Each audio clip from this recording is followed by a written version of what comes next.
Welcome everyone to episode 22, I believe, 22 of Caster Calls with ZombieGrub. I am here with Bowie. It's not Bowie, is it okay? It's not like the You're right. It's Bowie. You are correct. Yeah. it's like the singer, not the city, all right. Um yeah, it's actually like I'm gonna be learning kind of a lot about this guy with you guys this time around. I know our last guest, I was actually very personal friends with Mama Rosa, but for Bowie, I actually only really know him from doing a Wargroove Invitational, thanks to I guess kind of like a mutual friend slash viewer, Barrett. So big shout out to him for coordinating this for me. But you apparently have a background in not just like commentary, but also a little bit of the stage acting, which I think is very interesting. And well, I'm just going to learn alongside, and then ask you some of the more technical questions if you've got the time, which you do. So thank you for for coming Yeah. on. No worries. And Thank you for inviting me. I appreciate it. yeah, of course. I always appreciate talking to people who like talking about this stuff. It can start off a bit like oh man, 90 minutes sounds like a long time, and then before you know it, it's all done. You're like, oh okay, Yeah. that was easy. Mm. But we're gonna start off like we usually do with just kind of letting you spiel about yourself. Say like how did you get started in the act, I guess, of talking in to an audience, and then when did you get hmm started playing video games and talking to people about video games? Okay. Well, they all kind of like build together, and I guess there is like an overall timeline I could take you through. But I mean, I've been playing games specifically since as long as I can remember. There was a picture of me up on the old mantelpiece at home, which was like me at like 18 months, NES controller in hand, in ducky pajamas, playing video games. I don't know why I have it, but I still do. It's one of those kind of weird memories that I kind of have a vague like memory of, sitting with my dad and playing games. So in terms of that side, it's been a part of my life for as long as I can remember.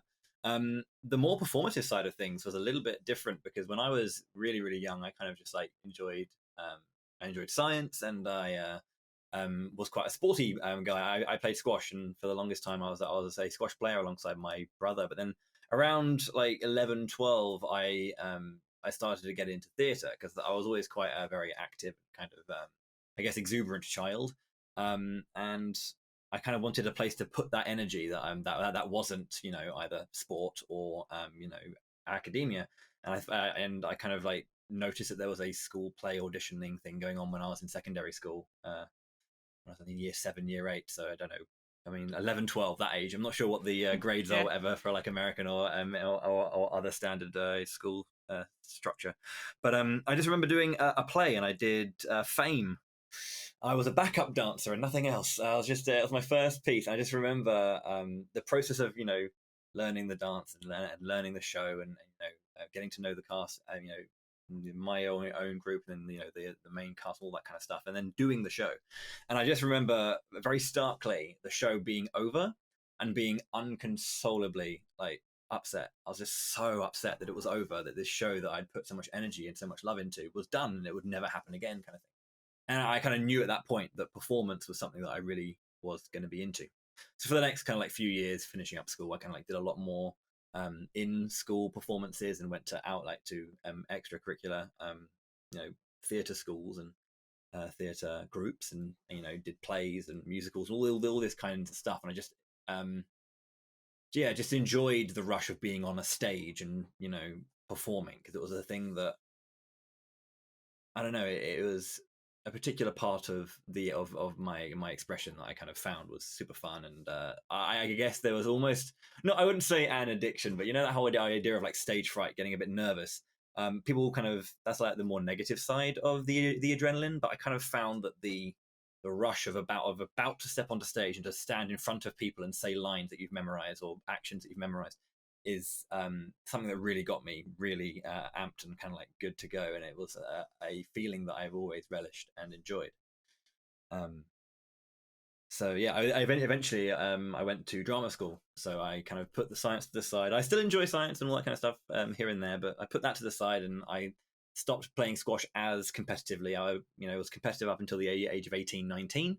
But I took a step away and focused more on performance and theatre, and went to drama school between 2010 and 2013, studying applied theatre, which is about the application of theatre into the public and educational space.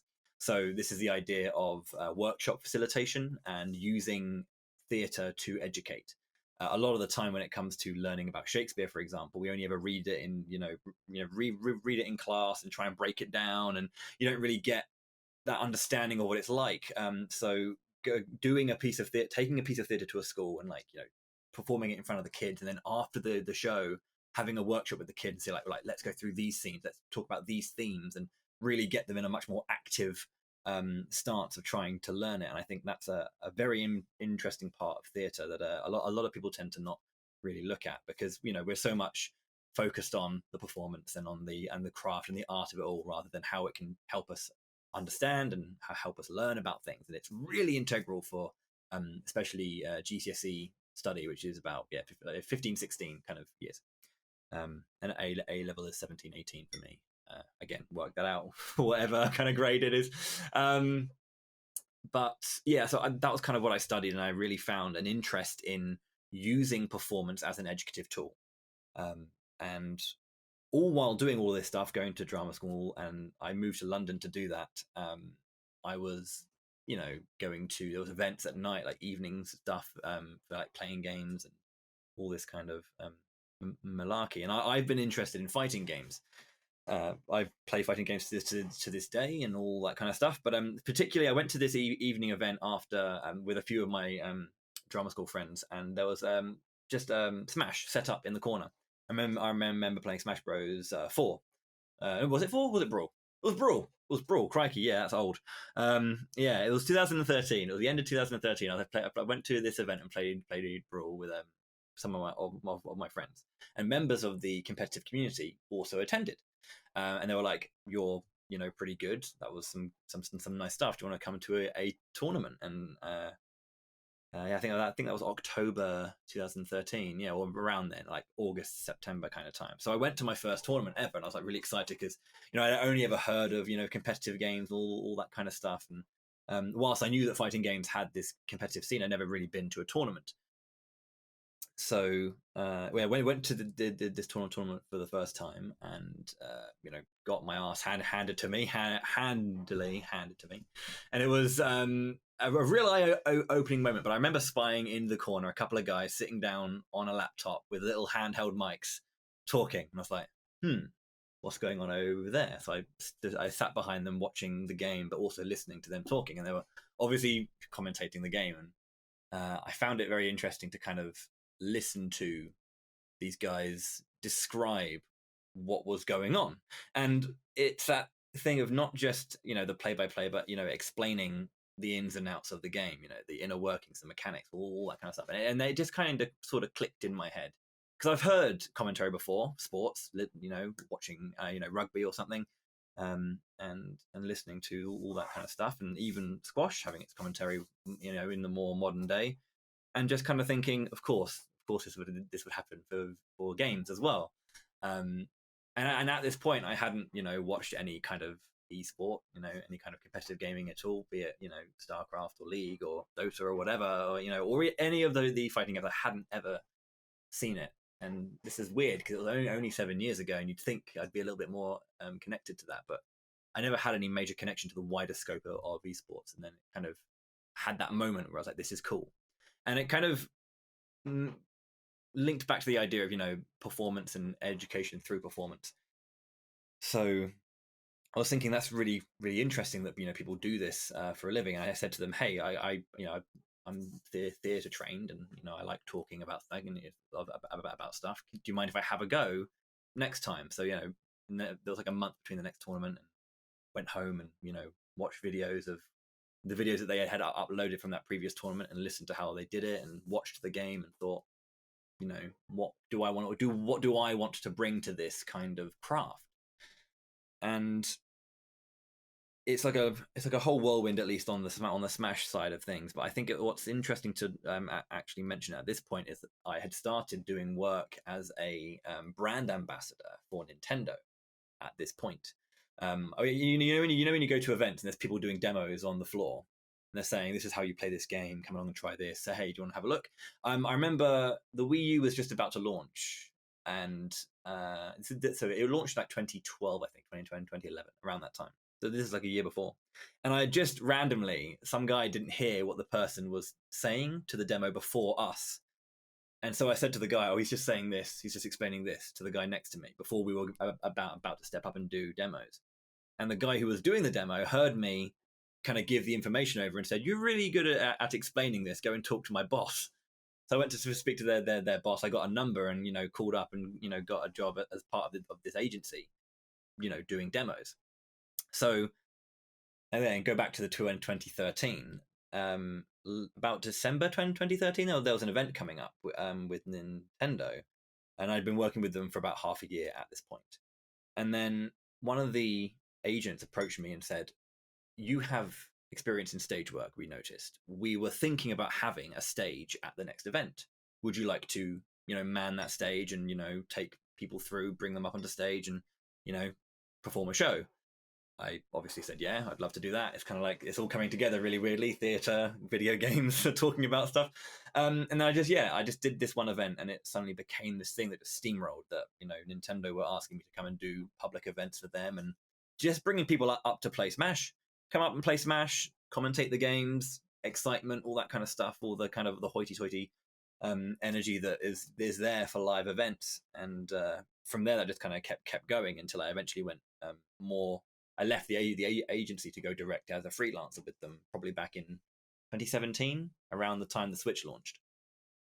So that was kind of like the more stagey side of things, and I've done done bigger and large scale production, both in the UK and in Europe with Nintendo and other companies, thankfully.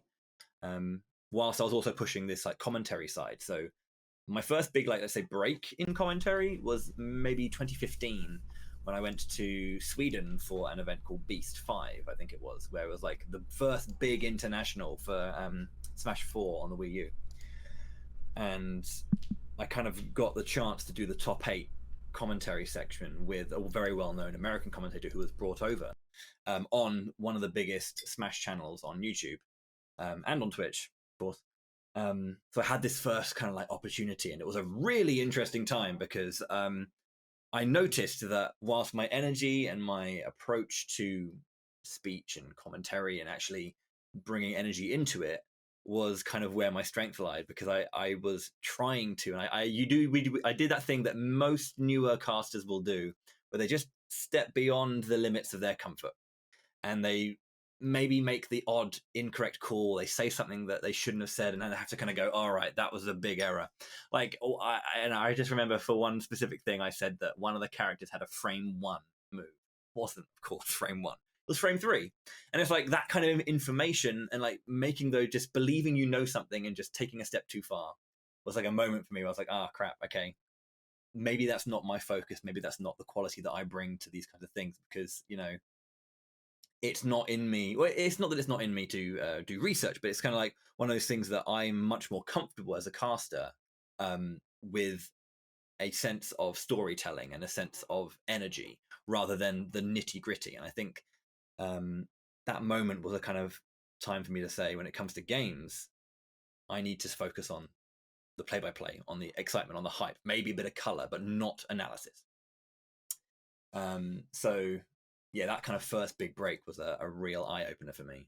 And since then, I've been kind of like doing more and more tournaments, going in international, specifically around Europe. I haven't been over to the US for it yet.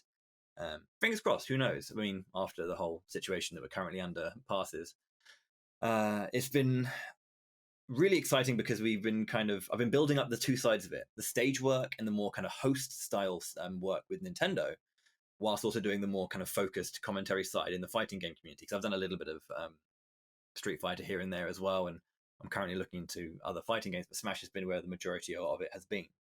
But I've been building up these two sides, and there's been this kind of interesting crossover where Nintendo have been, are aware of what I do on the competitive side. So when they have official events with them, I work with them for Smash, but also they've brought me on for things like Splatoon. And I've done a variety of European events, like I think the Splatoon kind of the European Team Cups for Splatoon. I did a couple of years of that as well, because of the work that I did through Smash in the grassroots scene. And again, I kind of take that that role of less of the analytical stuff, but more of the energy and more of the storytelling and the play-by-play. And they kind of that's just been the momentum that I've been working with, and for the last few years, it's just been kind of plowing away at that. Looking for the stage work where I can, whilst also looking for these play-by-play, like main host, maybe even MC style gigs in and around esports. And it's always ever evolving and all that kind of stuff. But and then that's kind of that. And then I'll give like one final slice, one final corner that I could talk about is that I also do speedrunning, and I've been speedrunning for about 7 years as well, since I started streaming. And commentary for that is a very different kind of commentary. So I've been kind of like working on a craft for commentary on the speedrunning sense, and therefore like marathon commentary versus stream by stream grind commentary, and I do hosting for events in that as well. So those are the kind of all the so I guess like the origin story. God, that's a labored term. That's kind of like the whole thing, I guess, in terms of what I've done and what I do. And sorry for rambling, but well, yeah.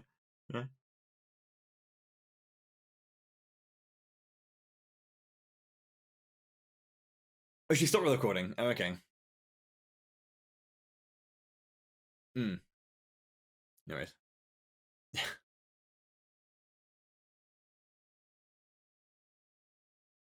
Mm-hmm.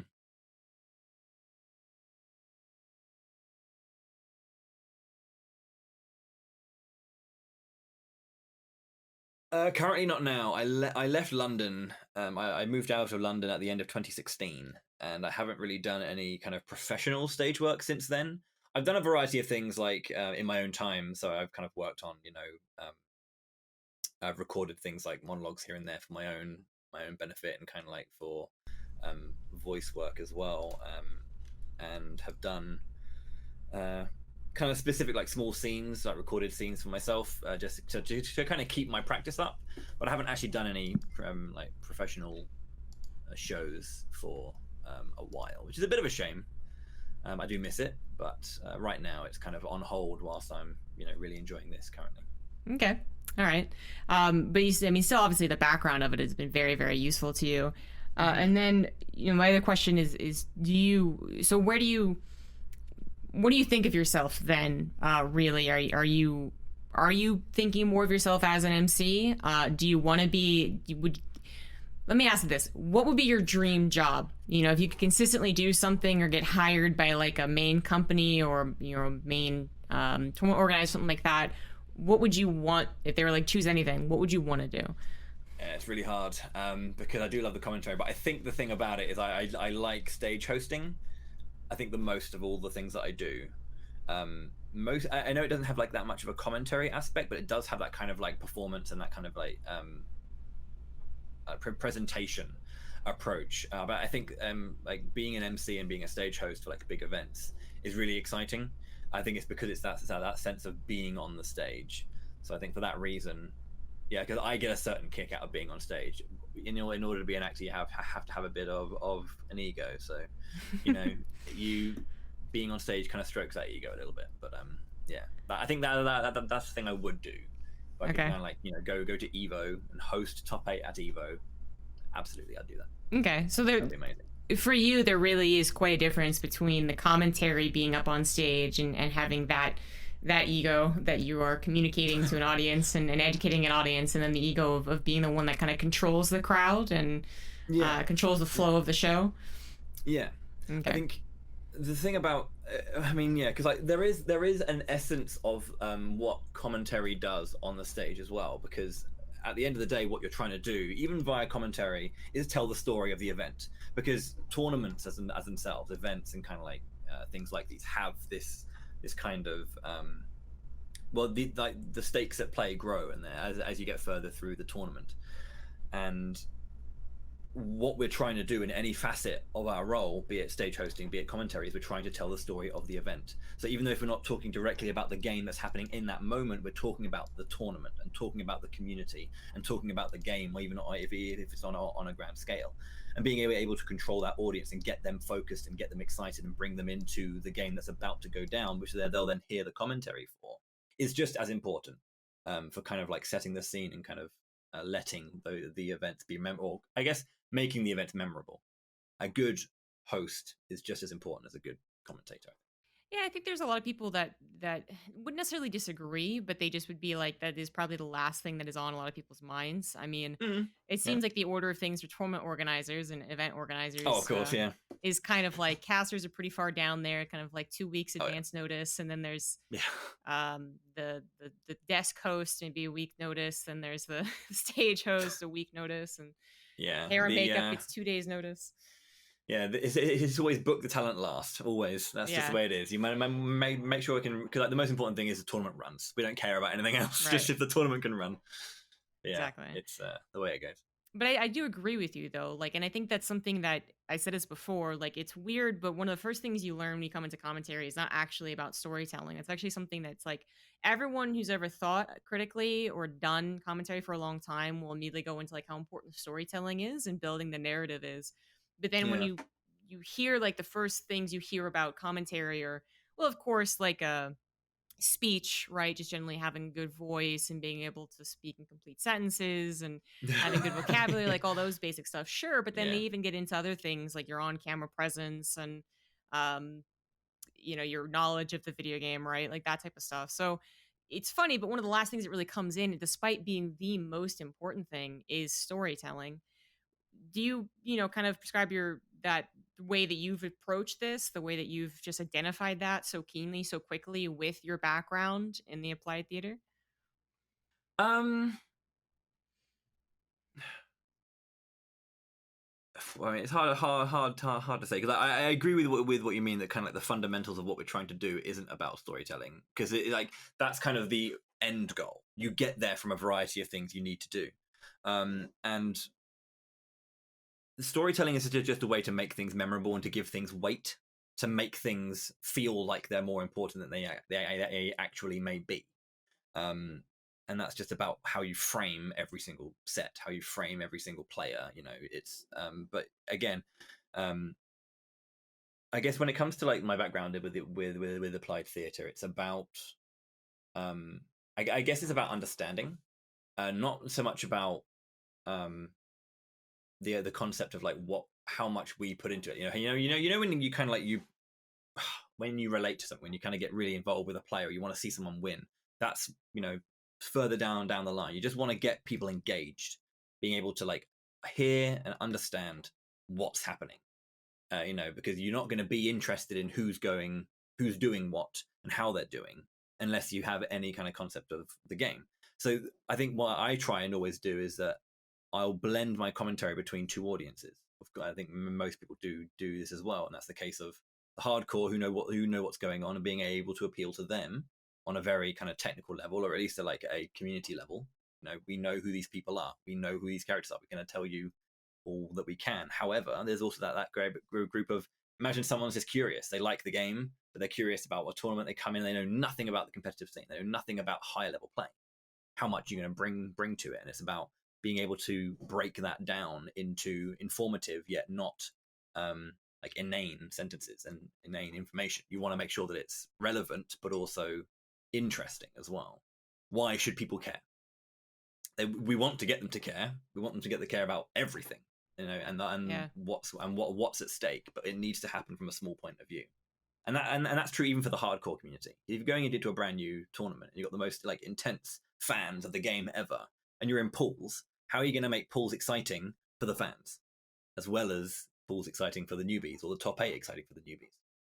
So it's kind of like, I think the interest in wanting to kind of educate people through performance does take root in that. And I think, stage work is obviously later on in the tournament. You don't get some dude walking out onto stage during pools and being like, "Welcome to day one." It doesn't really work like that. But it's you get there eventually, I guess.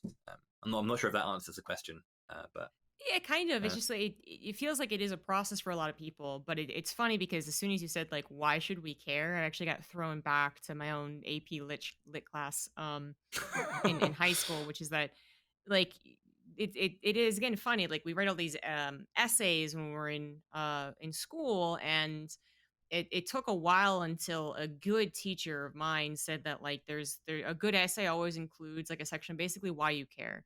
So even if you're hmm, writing about like, the scientific facts about a cheetah, right? If you're writing an essay about it, you're supposed to kind of loop it all in. You start off with like cheetahs are amazing, and they're amazing because of these reasons. It's like the very like kindergarten way of doing it, right?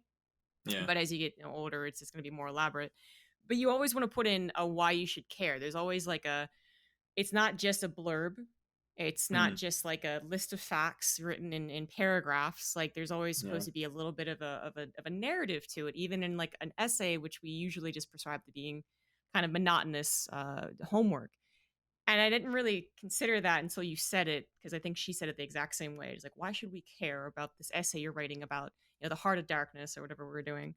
Um, yeah, and but I think that is something that eventually we all kind of learn when we do commentary, even though it takes us a little while to be like, oh right, like that is what's really nice. And I think it does start off for a lot of people not with a mentor being like focus on the storytelling. Unfortunately, that would be the easiest way. Someone just came up and told us. And for some yeah, people, they might figure that out or have someone who tells them that. But for a lot of people, it's like figuring it out over a long process. I think it starts with the whole idea, the question that is asked to commentators, which is how do you appeal to the casual audience? And then that's when you start thinking about the narrative, about the fact that this person has won this many championships and is about to win another next one. That's a good hmm, story. Or the fact that their personal life was tough and now they're about to win a bunch of cash and buy a car for their mom. Like that's a decent story. yeah, But just or even the fact that like they're from a country can sometimes be what actually hooks people in, right? They want something hooked hmm, in so they can cheer for a guy they don't really know much about, and they don't know the game that much either. But if you can yeah, be like, well, you should cheer for this guy right now because of this, then maybe they also get hooked into the game. I do think that it's kind of that's how people eventually go like, oh yeah, narrative, okay, storytelling. But then it's inevitably what most commentators talk to each other about. It is actually what becomes the main focus of commentary and discussions about commentary is storytelling. It's just hmm, so funny that it takes a long time for us to remember that, I suppose, or to figure that out. But it's yeah, also what makes fantastic hosting, and not just desk hosting, but stage hosting as well, as being able to wrap it all up in a nice little present with a bow, so that people can follow along with the tournament, even if they're not following along with the nitty gritty. And that's also what's going to draw people in as well when the tweets are made and the hmm, Facebook posts are made or whatever they're using. Right? It's going to not be like, look at this amazing play. If you did that to me with a Smash Bros tournament, give me a GIF, something cool happened, I'd be like, like I played it when I was younger, but I don't really understand it. yeah, yeah, But if you told me like this guy's about to beat a guy he lost to 40 times at the biggest event in history with the biggest prize, I'll be like, oh, click. Like, okay, I'll yeah. check that out. Why not? That's But it does take exciting. a Yeah. while to learn that, and it's so funny that it takes so long. So I was wondering if your background and having that, the education, the Oh, I kind of see. Yeah, literature yeah. background gave you a head start in figuring it out. Right. Yeah. Sorry. Yeah. Yeah. That is. I think. I think. Yeah. With that in mind, yeah, I do agree. I think I already knew at least how to.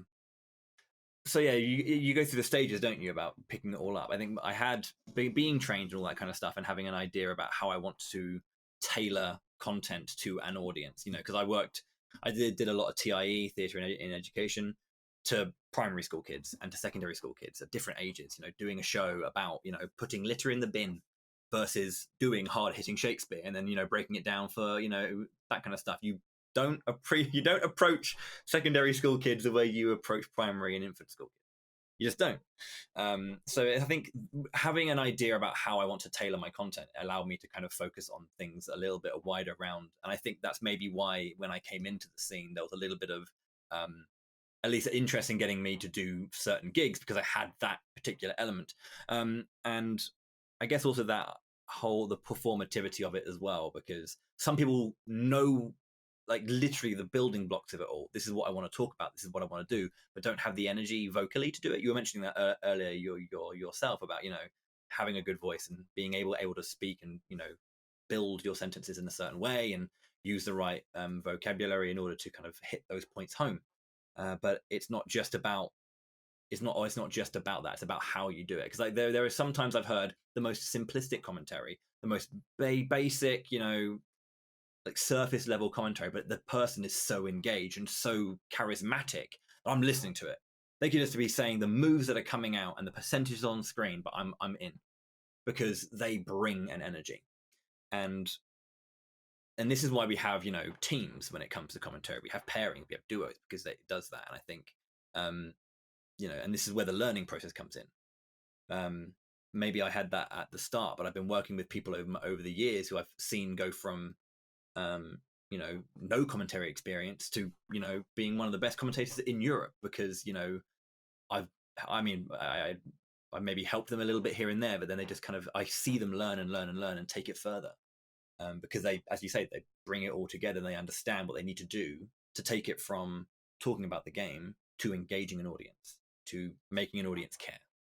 So I think I did have that head start, but I've had a different learning process, I think, about how I want to, rather than the way that we talk and the way that we engage.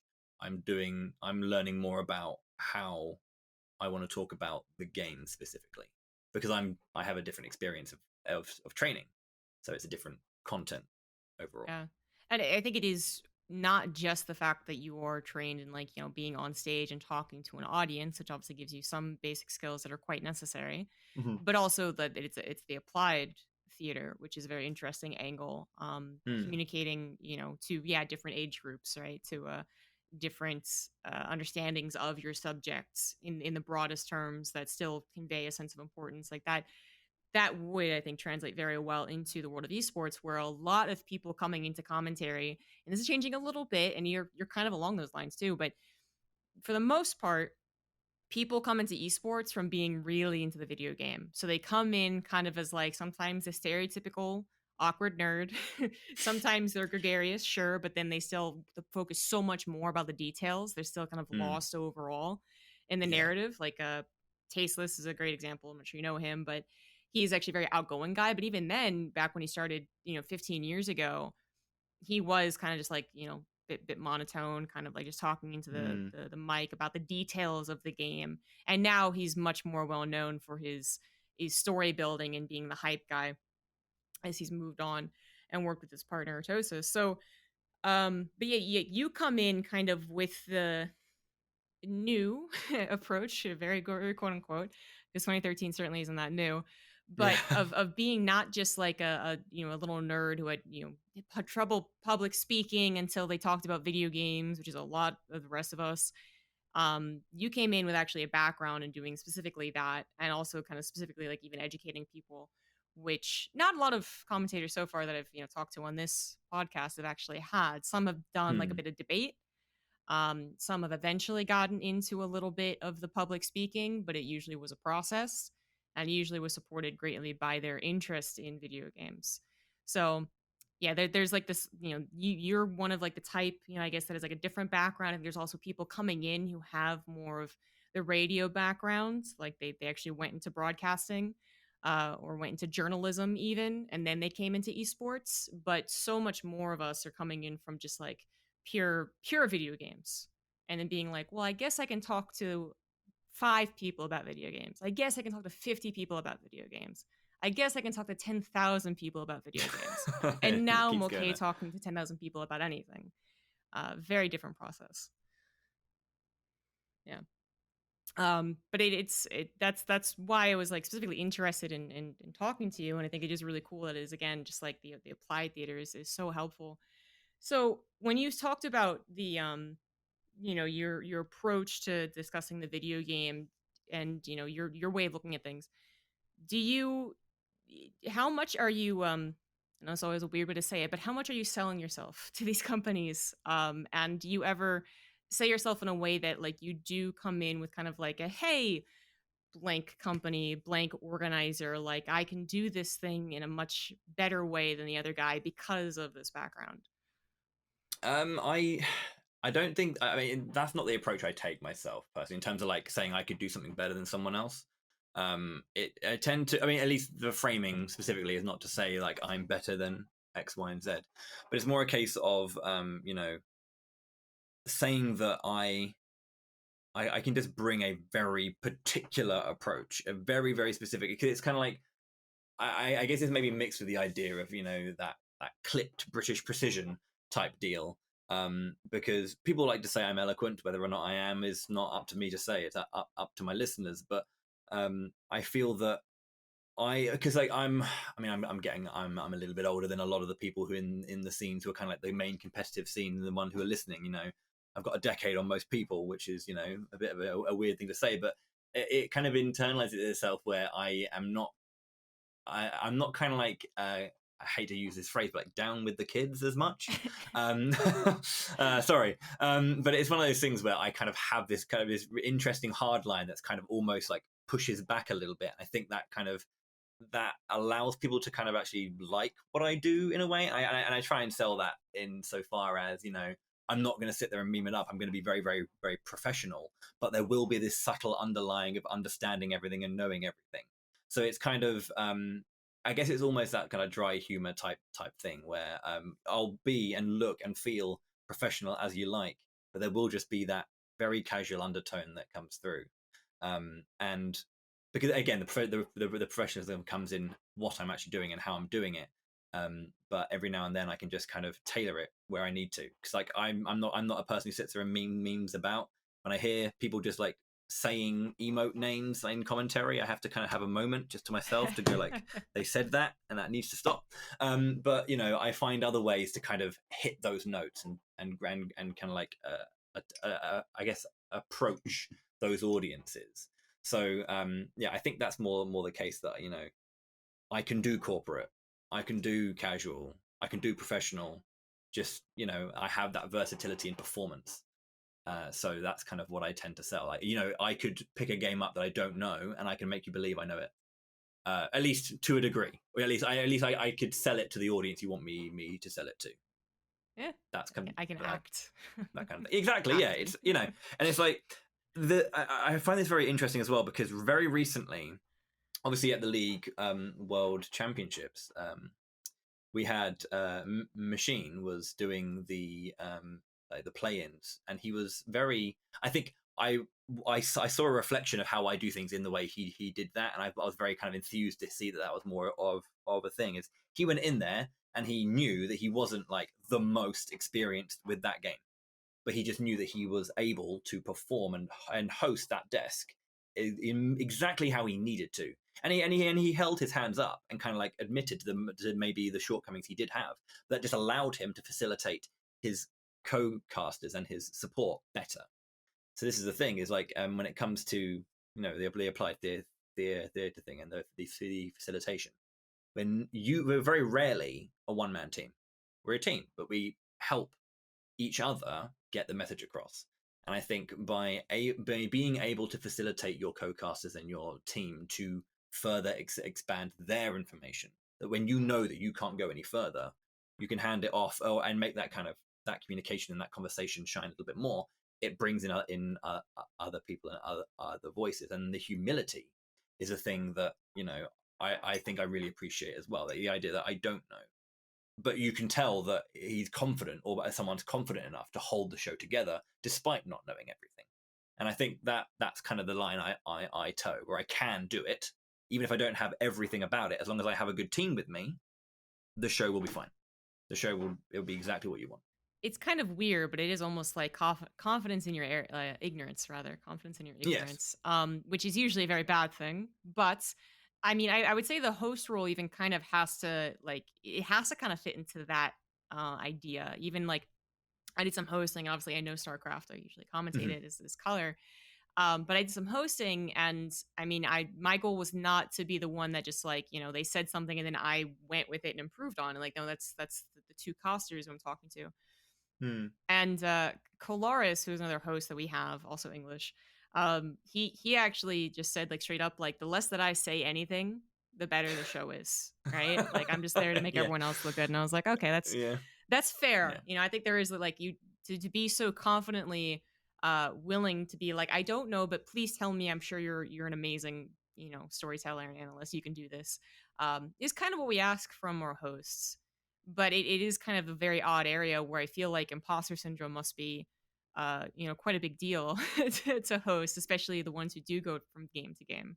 It's definitely one of those ones where the night before I'm like, oh god, this is going to be a nightmare. This is going to be really bad. And the thing is, like, the thing for me is that I want to do the work because I love the craft. I love performance. I love that, and I love doing it. That's the thing. So I want to do it for that reason. But the most important thing for me when I go into every show is to make sure that the community is represented fairly and correctly. I don't want to let them down, and that's what weighs on my mind most. So when I first did my first Splatoon gig, like I played Splatoon and I knew it, but I didn't know it that well. I'm gonna get a weapon name wrong, and they're gonna crucify me for it. I don't know what that particular map is called, or that corner of the map is known to the community. So I always wonder that I'm going to slip up somewhere. But again, this is where, as you're saying, that confidence in the ignorance is like you're not there. It's not about you. You're there for the game. You're there for the community. So as long as you can as long as you're making it possible for the show to be done and to be successful, that's what you're there to do. That's where I take my comfort, that I don't try to overstep my mark anymore, because I've done it before. I've made that error and it was bad. It was bad. So I don't want to do that again. So I want to make sure that I'll do everything I need to do to be ready, but I will understand and talk through my team to know where I can hand off to people to make sure that works. And I'm always happy with a show where I feel that the community, and when I guess getting messages from community members saying thank you for that show, it was really nice to see our game showcased like that.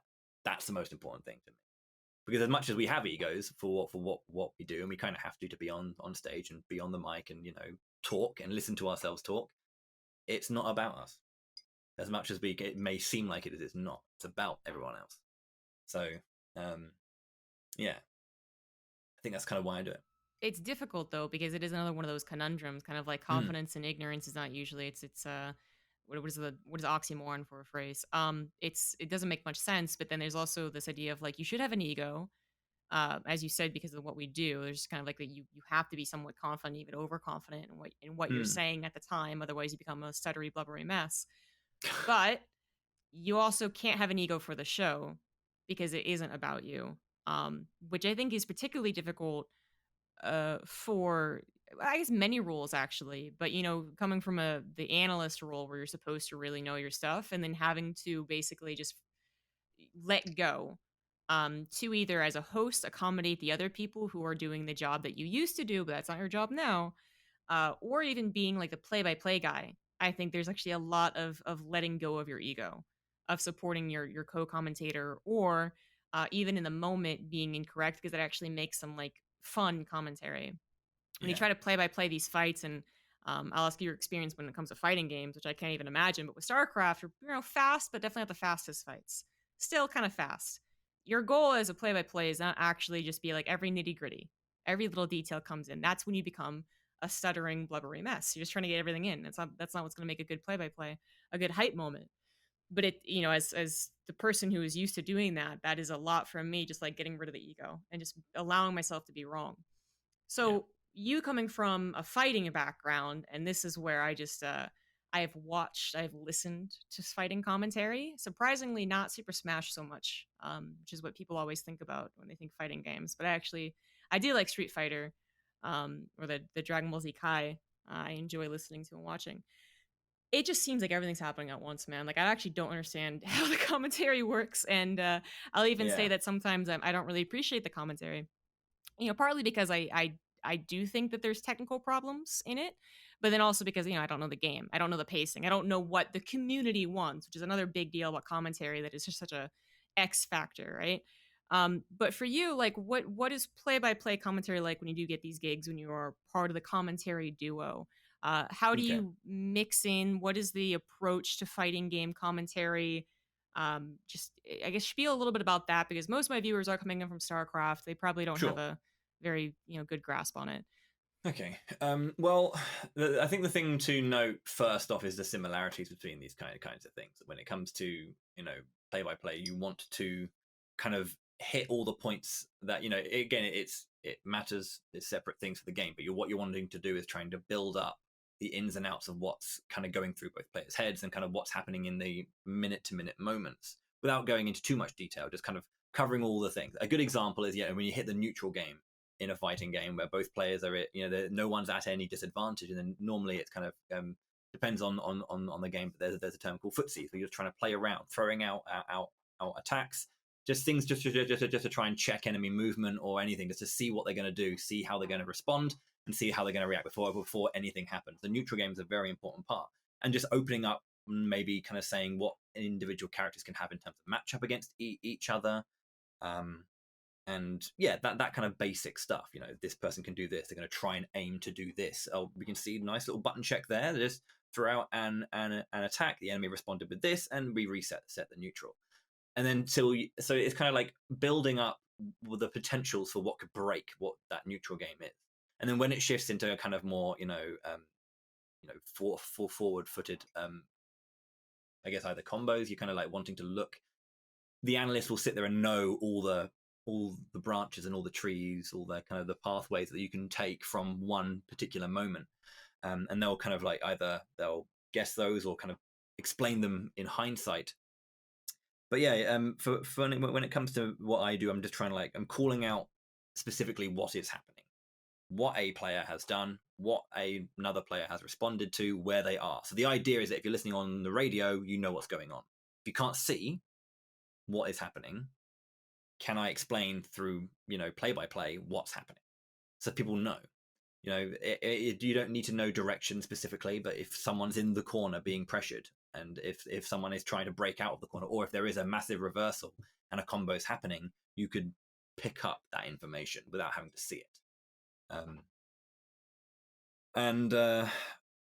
Yeah, I mean, it's kind of one of those things that you'll usually use play-by-play for kind of, that neutral game, and then into that kind of like first early part of the combo side of it. And then you kind of like somewhat sidestep into that kind of the hype moments when the combos do get really complex and really intricate. And then it's in that cooldown afterwards when maybe when the neutral resets, you want to break down what happened. So it's kind of like that kind of like one play. You've got the neutral, the advantage, the reset.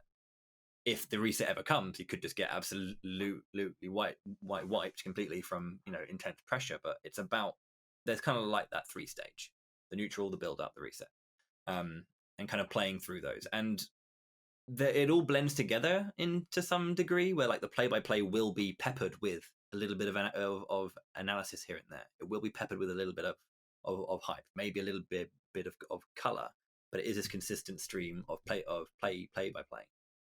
Which just, and then you kind of like those little spices, if you will, take over every now and then when it's necessary.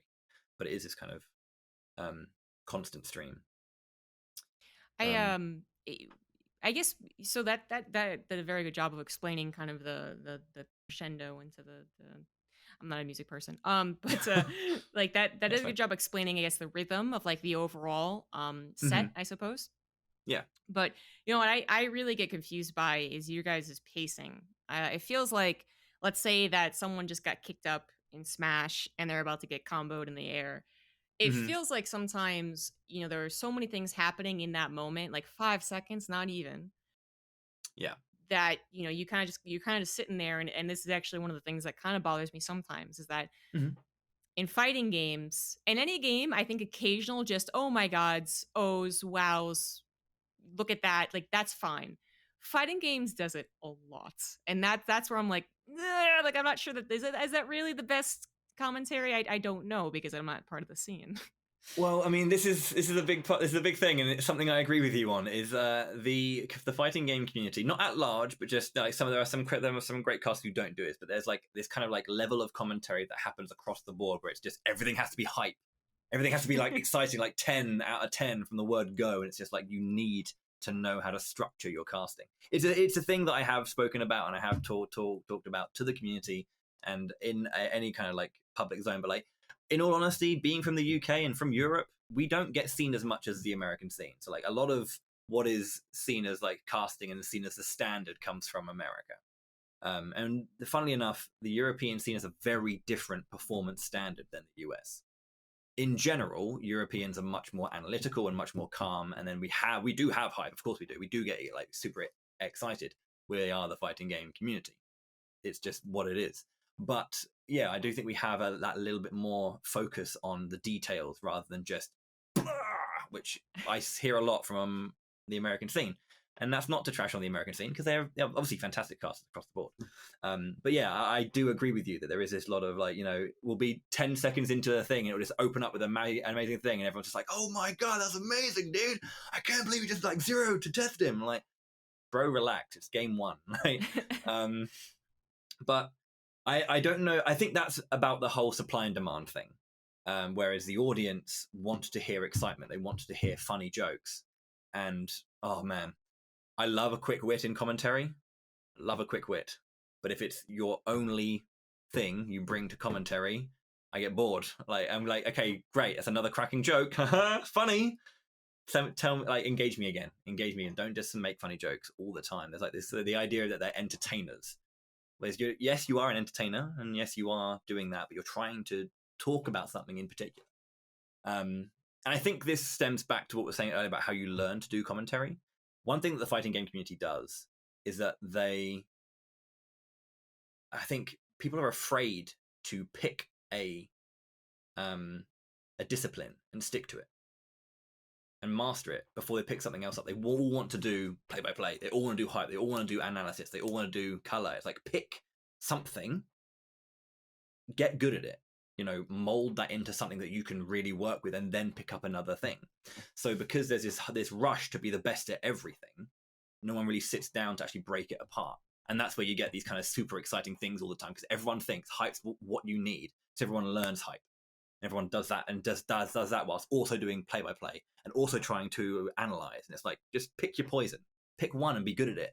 Because I guarantee you people will be much more impressed with someone who can do one thing immaculately and all of it in this big old blur of just noise.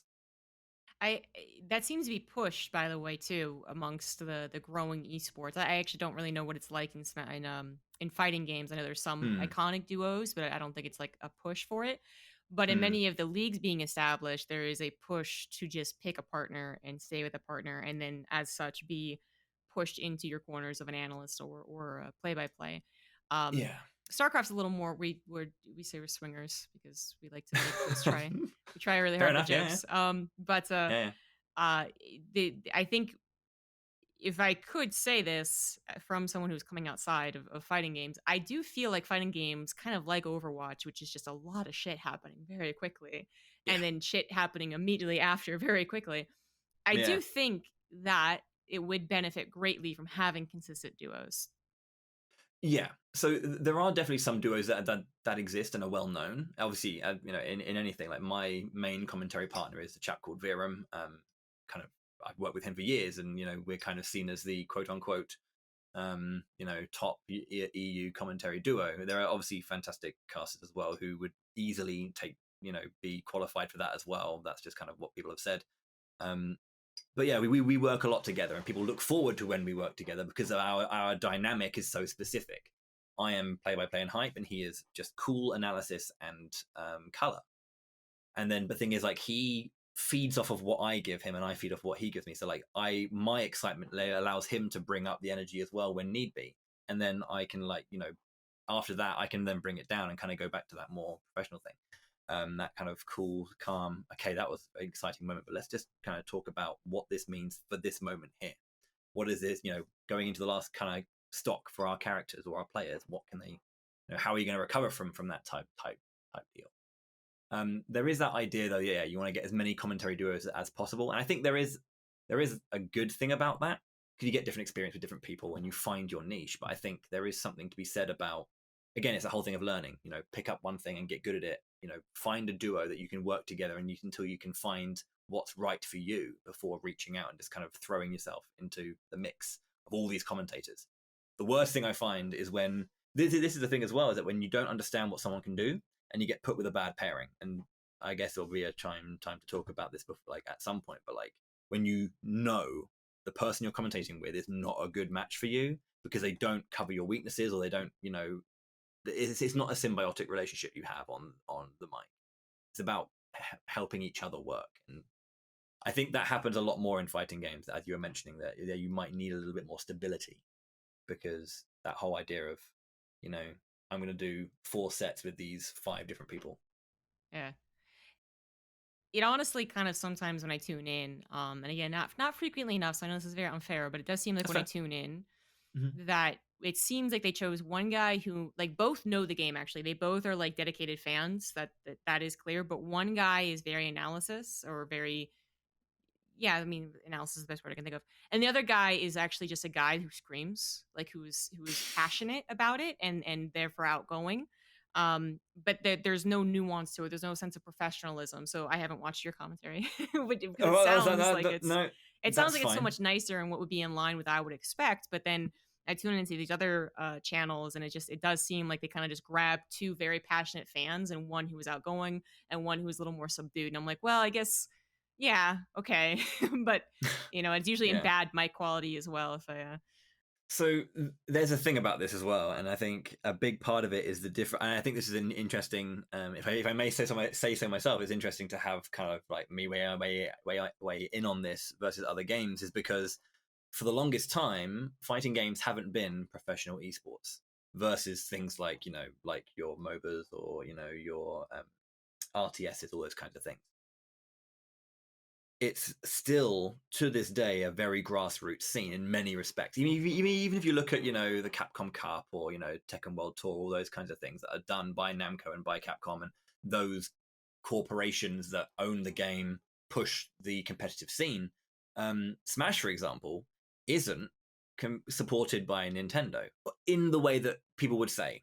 So Nintendo do support the Smash scene in certain ways. Like they provide consoles to take to the events that no one has to bring their own console, so it's resources, tech. There's small prizes, but never kind of like big money. A lot of what is done through the grassroots scene. So it's a grassroots production. Everything about it. Everyone who's put a show on has done it off their own back. Especially in Europe. Again, we're a little bit behind how things work in America, but the idea of having a 10 grand sponsor for Smash, I don't know. Not really. That doesn't really happen that much. There are instances where there is that support, but it's not a mainstay of the scene. It's all grassroots, and it's all off our own back. So because of that, you have these 2 camps. You got the group who are saying let's keep it grassroots, and you got the camp who are saying let's make it esports. But you can't have both. You pick one or the other. The thing is, you picking one or the other is not about you losing the other, the one you don't pick. It's just about you can either have what if you're gonna go full grassroots, don't expect to go full esports, is what I'm saying. If you yeah. have to kind of like go down one line, so I guess this is why that happens. It's like the fans of the game, or the personalities in the community are what are pushed, because it's a grassroots scene, and it's about us, not about bigger things. So I have friends who are kind of like just cannot stand the esport thing. And I just remember there was like a top 8 preview, like welcome to top 8 thing, and everyone's doing the whole thing where they're doing all this kind of bollocks and all Yeah. that kind of like the back to, and then there was this one guy who just went, that was it. That was honestly the top 8 thing, and everyone was doing all this action, and he just looked down the camera, just deadpan, because he didn't give a shit about what was going on. But we loved him for it. Don't worry. But it's kind of like it's one of those things where that's I think a key difference in fighting games, where it's not so esports. And I've had this conversation with them before as well, I guess, or at least I've mused on it, whether or not anyone listens to me, because I don't know.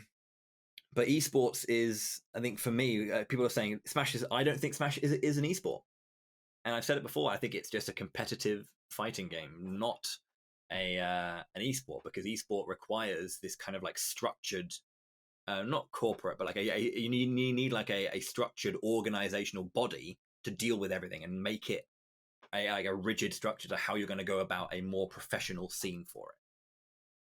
We don't have things like a company, like an organization.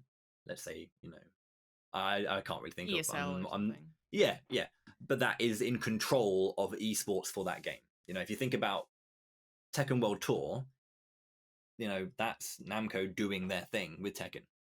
Capcom Cup is Capcom, and that is like doing their thing with their tournament. That's what it is.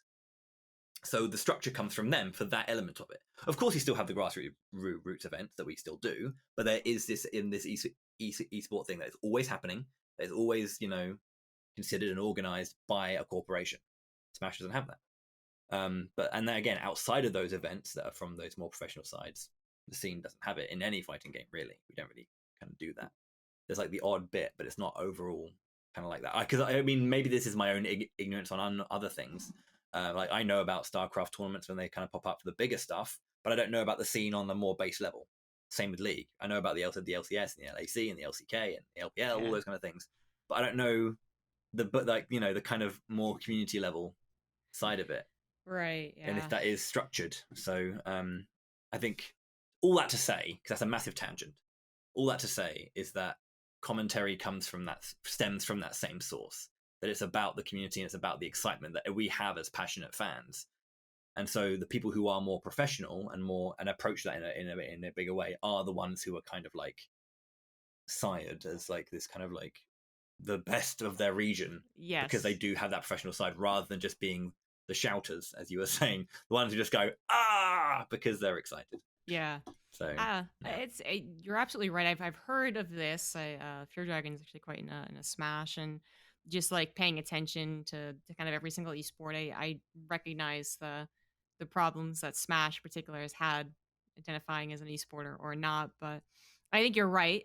I mean, it's always going to be debatable what esport really means. But I think with the way you're phrasing it, I think you're absolutely correct. But what's so interesting about this is that first of all, I will say that StarCraft is actually in a great spot as far as having a little bit of that grassroots and a little bit of the mainstream esport. We do have a lot of grassroots. COVID actually this year was what kind of changed that up. This year had so many of the main events because we went from having like 4 to 7 weekend tournaments throughout the entire year to then having 4-week long tournaments, 6 days a week, 5 to 6 days a week. Jesus, that's good. Yeah, so that changed really a little bit there, but we usually do have like a lot of these miscellaneous small things going on, and we also usually, because of that, have that. If they can afford it, if they become quote unquote big enough, we do actually find generally those pairings coming up a little bit, right? Like they cast more often with this one guy, and people start to like them, so they get brought up. Not that we're actually so pairing centric. We're not like Overwatch, which is literally just a pair and then you're done. But I do think there's a little bit more of that. But then I guess with Smash, because it's very regional as well, like you get your hometown heroes. I guess you also get your hometown commentators, who come on, and that's a very different way. You're absolutely right about that. And then what's also is what I'm thinking of now is just like I know Smash players. The players seem to get a lot of credit. They are on really big teams. Cloud9 picking people up in Smash, but on StarCraft, it's fine. It's totally fine. But no, like the players get a lot of the credit. But I guess that's kind of what happens because of the way that this is formed. Yes. Which is it is a reverse of a lot of other esports where. This has been a conversation as well as some other guys on the podcast, but it's funny how much it seems that esports has focused on its commentators when it feels like traditional sports actually focuses so much more on the players. And that I mean to say from like the community perspective, who are they talking about more often? The player, the quarterback, or the announcer? Very rarely the announcer. Very often the quarterback. But I mean, funnily enough, I feel like in esports, I hear so much more about the commentary teams, about who's doing it. I wonder if that's because of how much visibility they have as players on the screen. We're watching the game, and there's this there's that disembodiment between the actual player themselves and what they're interacting with. When it comes to sports, we see them playing the game. We see the physical exertion that they're doing. So we have the ability to kind of like immediately recognize them as humans doing their thing. And of course that's the same thing here, but it's like we're watching the game, we're not watching them. We do see them between the games, and we see their excitement and we see the fun, and there are obviously characters and personalities in most esports for that reason. But I think our immediacy when it comes to the game is that we're hearing human voices and watching a virtual space. So whilst we're in the middle of the actual game, the only human connection we have is what we're hearing from the commentators. So that might just be the most accurate thing anyone's ever said about it. That's a very good way to put it. Very well done. appreciate that. But yeah, I think it's super. I think it's why it's so exciting, or it's so different a type of commentary. Because like I was mentioning the sports commentary earlier, and obviously you brought it up too, and I think that's kind of the human element of esports is a very different beast. So yeah. Absolutely. That's interesting. But then Smash is kind of like a little bit off though, because it feels like it is more about the players a lot of the time. Yeah, I think. Yeah, I feel like that's a bit more of a fighting game thing in general. Like though of course you get really well known commentators like Tyrant and Damascus, for example, in Europe are an amazing duo. There's a couple of French casters as well. Who are just wonderful. Like a lot of them are just fantastic. There's so much energy there, but majority of the time, it's that idea of if you're like you have more credibility in the scene, the better you are at the game. It's almost this kind of like intrinsic understanding. If you're better at the game, you're like I don't want to say it, but I will. You're worth more to the community, and that's a real thing. The idea that I hear it all the time, and like some of the critiques that I have or I get from people is that like because I'm not good at the game, I'm not a good commentator because I won't understand the game at a high level because I don't play it at a high level. And now, whilst I can sit there and appreciate the idea that if I've never been in that situation physically and input into the game the way that they do, I won't be able to understand the physical ramifications of doing it, but I do know how I get high level performance and I get high level like play because I see it all the time. I watch it all the time and I analyze it all the time and I break it down all the time. So while else I may not play it, it doesn't make me worthless, but it is a common critique that this top player is a great commentator when really I've listened to some top players and gone they are. I'm gonna hold my tongue there, but you hear it and you just go that's not. What you're saying is accurate, but I don't care. I'm not enthused listening to you because they're a great player. I will never take it, and their knowledge and their understanding is second to none.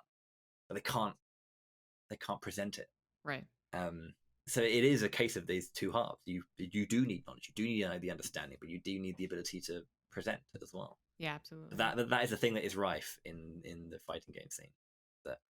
I guess it's going to be kind of rampant amongst a lot of grassroots scenes that were brought up. I think the more, and I know this sounds like derogatory, but I don't mean it that way. The more artificial esports, Overwatch kind of being the most famous one, the ones that didn't really come up steadily throughout years, increasing their prize pool every year. No, they just suddenly, bam, there it is. Doesn't really seem to ever care about the level of the players.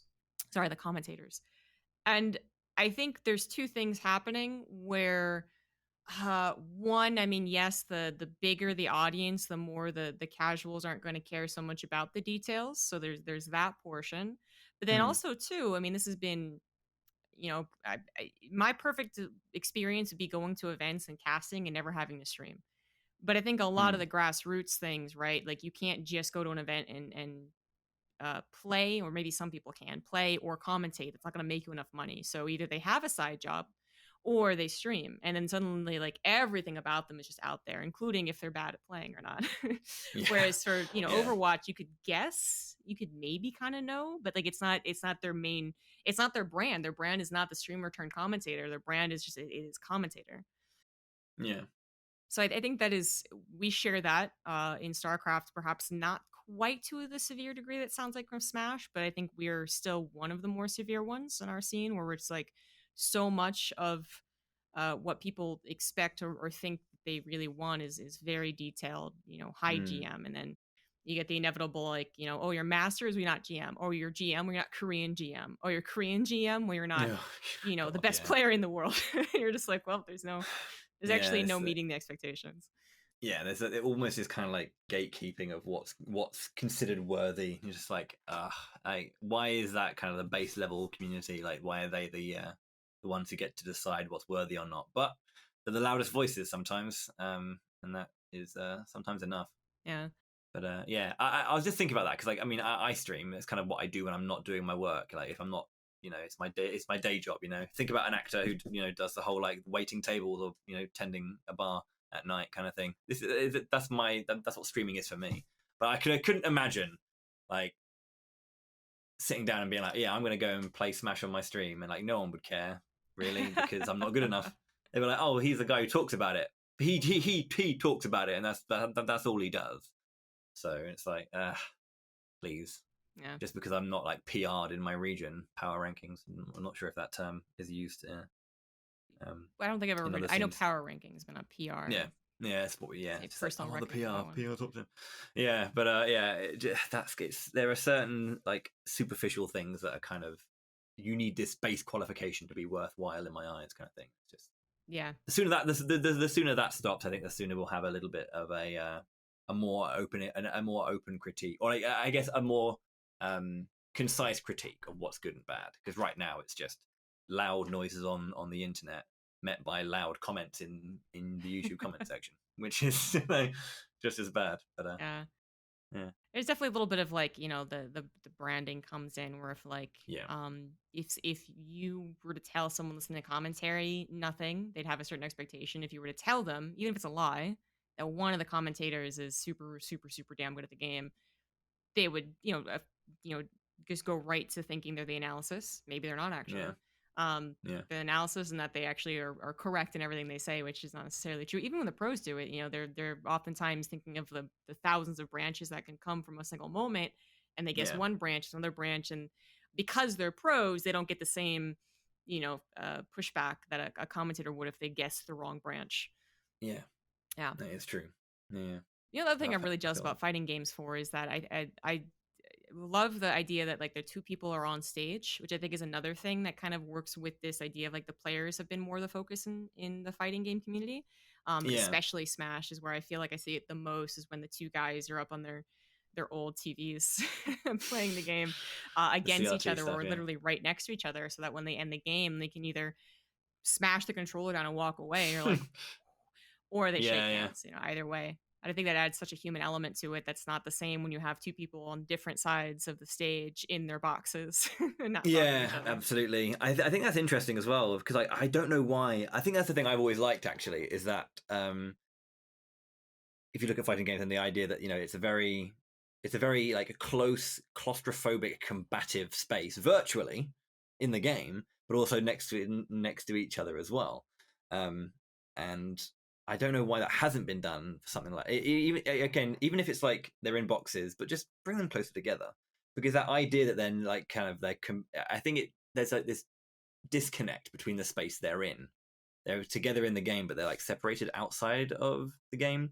I mean, it's different for like team games, because there's teams versus teams, but when it's one-on-one, it's much more personal. Yeah. Like, and in game, it's much more personal. It's me versus you, and like, either you will beat me or I will beat you, and that's it. It's not like we didn't work as a team overall. It's much more one person's failings versus another, or one person's success versus another.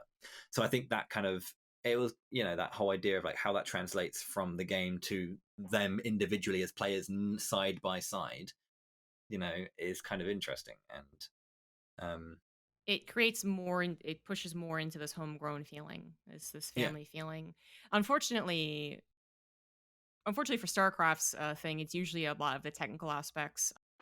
Literally the idea that they cannot see the background where the screens are put up, because we have a game of hidden information, and fighting games aren't about hidden information. You could hear the commentators and it wouldn't change the game. Maybe it'll bother you, but it wouldn't change the game.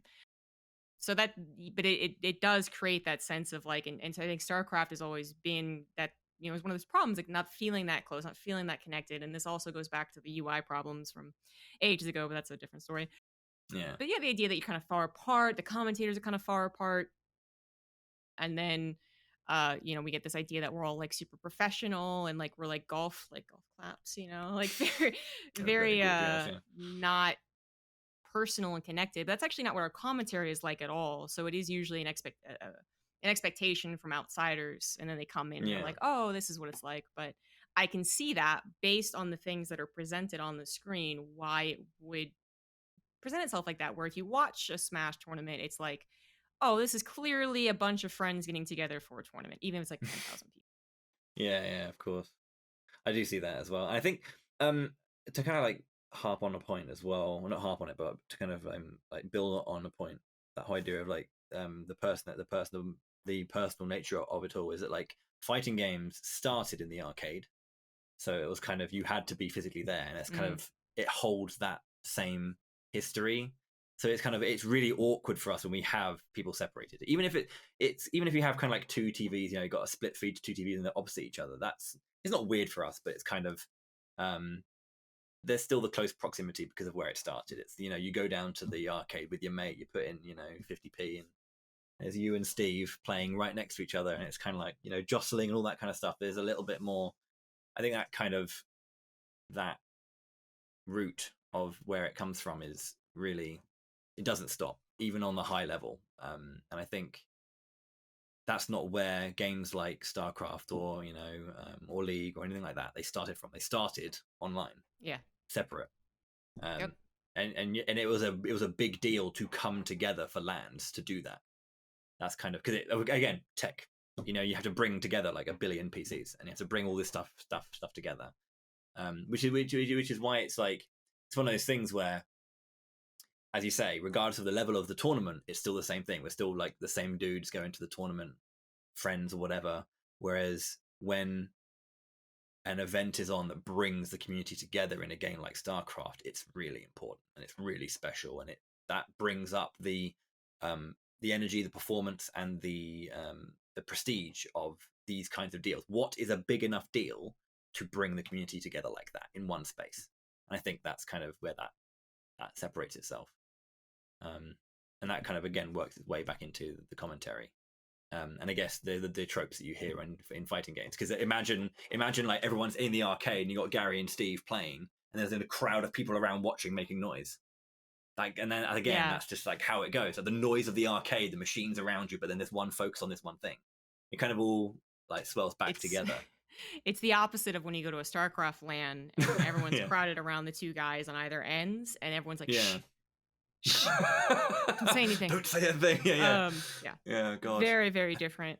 You're absolutely right about that. So, as we get close to wrapping up here, I want to delve into Sure. the technical side of things. The very nitty gritty of communication, I suppose, is what it boils down to. So you obviously are trained in a very useful field when it comes to speaking for a living.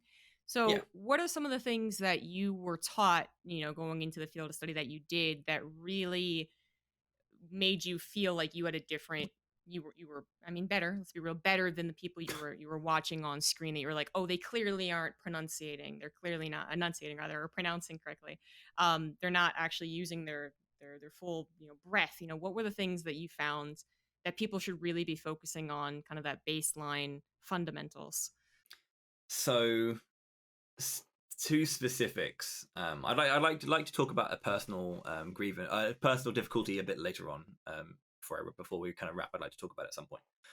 But yeah, so when it comes to the mechanics of speech, one thing I will never forget is about breath control. And I think it's the most important thing, because when you're doing acting, when you're pretending to be other people, and when you're playing characters, it sounds really wanky, but again, it's theatre, darling.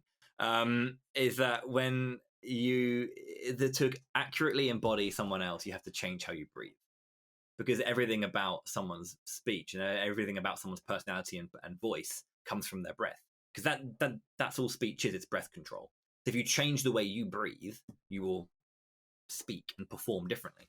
So I have a kind of performance, like physicality and a performance stance, whatever you want to call it, that allows me to channel my breath in different ways. It's that whole idea of just keeping your core engaged as well. Like when you go on stage, like you're never really relaxed, really, because every part of your body is engaged in a very, very particular way. So like my core control and the use of diaphragm to push everything out.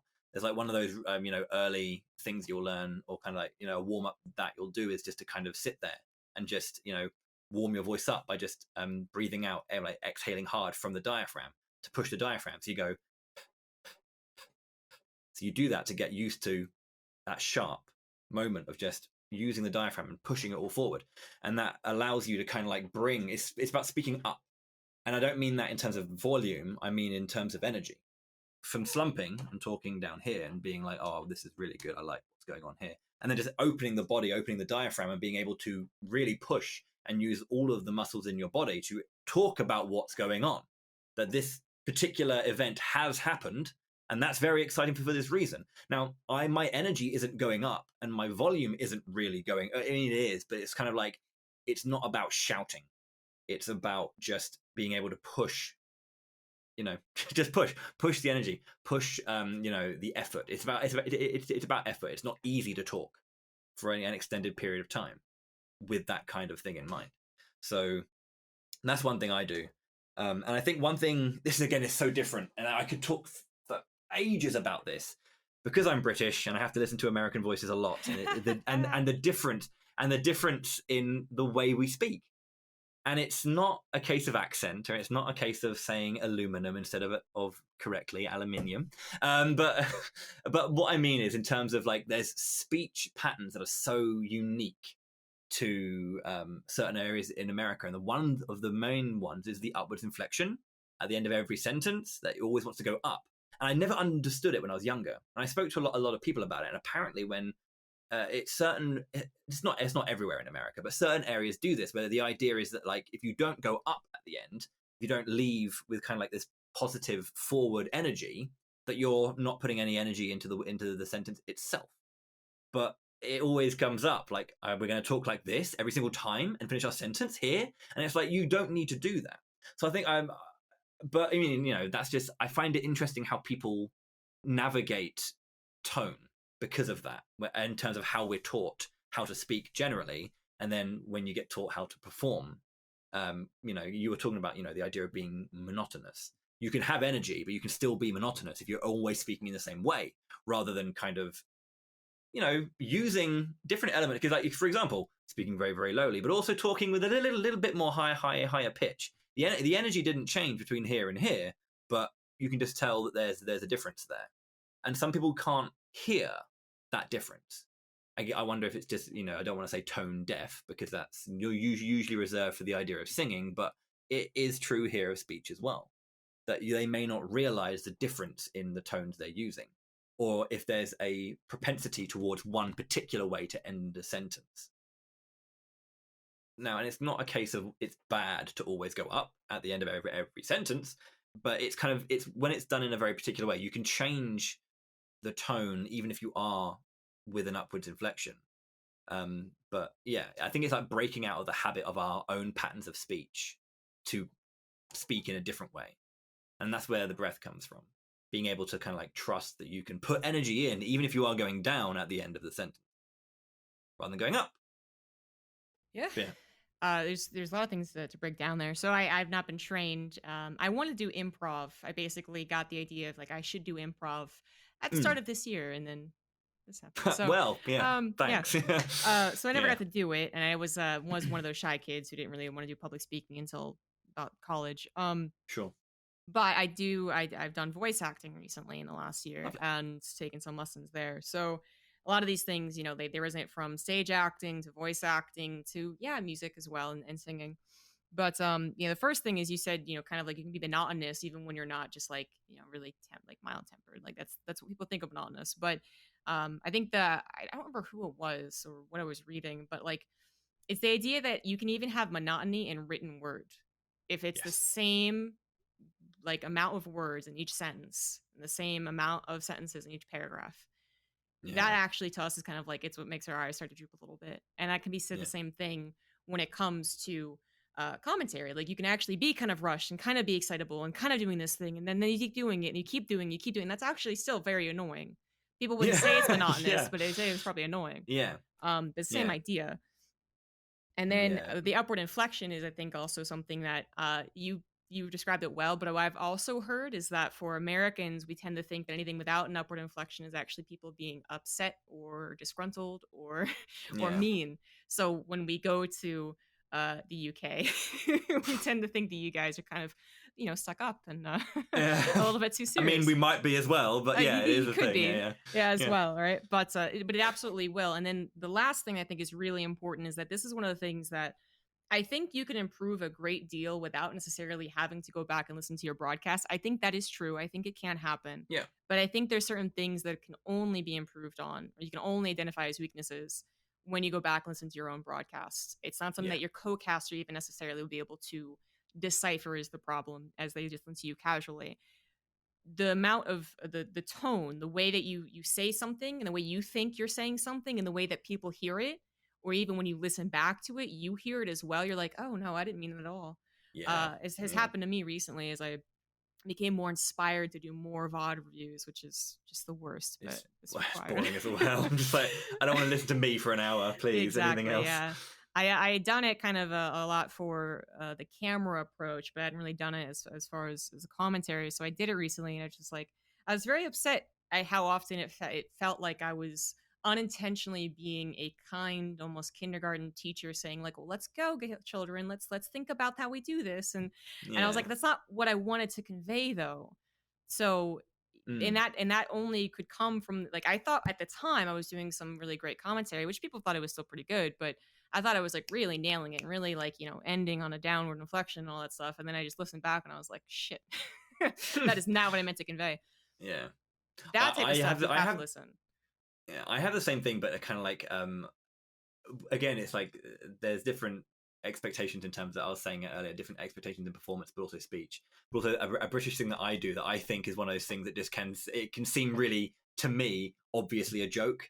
Just comes off as just this like really just arsey comment. Like I was just making a joke. Like it's just a little bit too dry that you think, oh man, that was witty, but you listen to it back and you go, that was just no one could have figured that out. What? Because you know what it sounds like in your head because you know what you're intending. And yeah, I don't know because again, like no one can understand humor. Like you can never kind of like get how someone's going to take something. But I think one of the interesting things is like as I was mentioning is that there's a different expectation and different pattern to how people see things from different based on where they're from and how they're used to engaging with things. So yeah, that kind of like misunderstanding the tone or misunderstanding how you're delivering something. I do it all the time.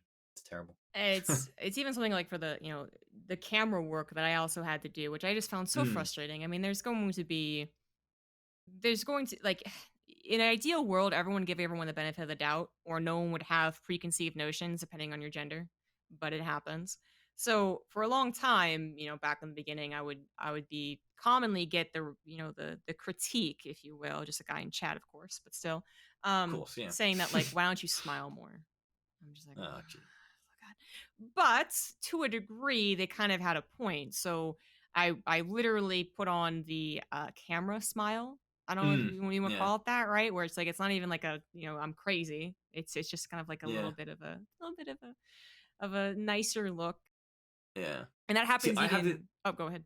Oh, no, I was gonna say I have this thing where I kind of think I'm smiling, where I do this, and I go, but like it Right. doesn't look like a smile. It just doesn't look like it. Whenever I look in the mirror, I'm like, I look like I have a face like thunder. Like what's going on? But I think I'm smiling.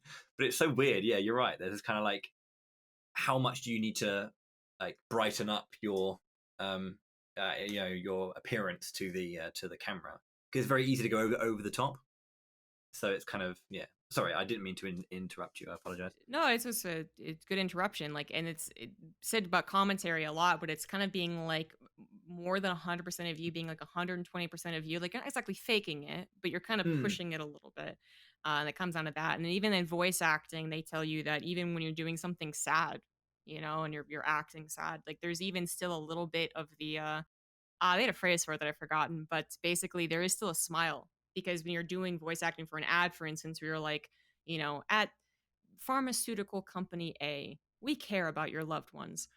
You're actually supposed to kind of do that with a little bit of a smile because you're trying to not just give the sense of like something bad could happen, but you're also giving the sense of like caring and communicating with the people, right? mm, And it's yeah, just like yeah. it's the oddest feeling, but it actually is. It does help. So there's just so many things that you can improve on, but it only really is seen when you listen back or you watch yourself, and then you're kind of like, oh, okay. I'm not conveying what I think I'm conveying, and it sucks that the only way you can figure that out 9 times out of 10 is by watching yourself because it is terrible, but gotta do it. The voice the voice acting comparison is a thing as well, because it's if you look at like theater, when it comes to like I remember this thing about like smiling on camera versus smiling in theater. Smiling in theater is like smiling in camera is like, because the camera picks up so much more detail. So it's like the more you take away in terms of like information that you can take in, that you can pass, the more you have to like brighten it up. So it's like if you take away all physical like attributes and you just have to smile through your voice, or you have to do an energy through your voice. And that's the same of commentary as it is of voiceover. It's like you have to like convey so much with just your voice. And that's so hard to do in such a specific way, because we are very visual creatures. We normally have something to work with, that our face that backs up how we sound. So it almost kind of like inherently enhances how we sound if we look like we're having a good time. So when you take away that visual aspect, how do you still convey the same feeling as you were saying? Putting a smile into everything can just brighten it up a little bit. And I think that's the right word to use. It's brighten. It's to kind of like, when you've heard dull audio, it's not bad in terms of what's been going on, but it's just a bit dull. It's not like shined up enough. You just buffer it. Ding. Yeah. I don't know.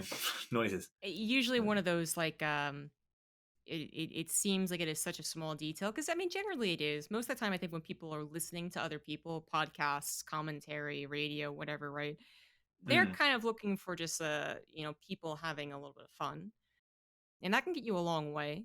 But when you start to really think, and this is also where feedback can be very difficult to achieve, because especially from people who aren't in the industry, their feedback will be like, you just don't sound powerful enough, and you're like, what the hell, like what is Yeah. happening?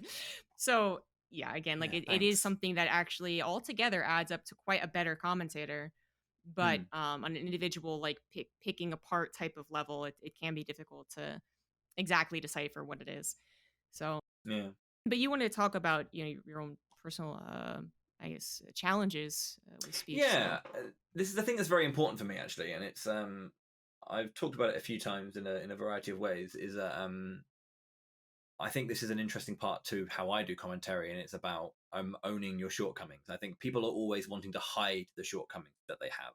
This is how this goes back to what I was kind of saying, where Machine was saying like, I don't know everything about it. I know my stuff, but I don't know everything. So I'll hold my hands up, and what can you tell me to help me out here? I have a pretty bad speech impediment, which may not have been audible to anyone either listening or even yourself. I have a stutter, a pretty bad stammer, which shows itself in different ways.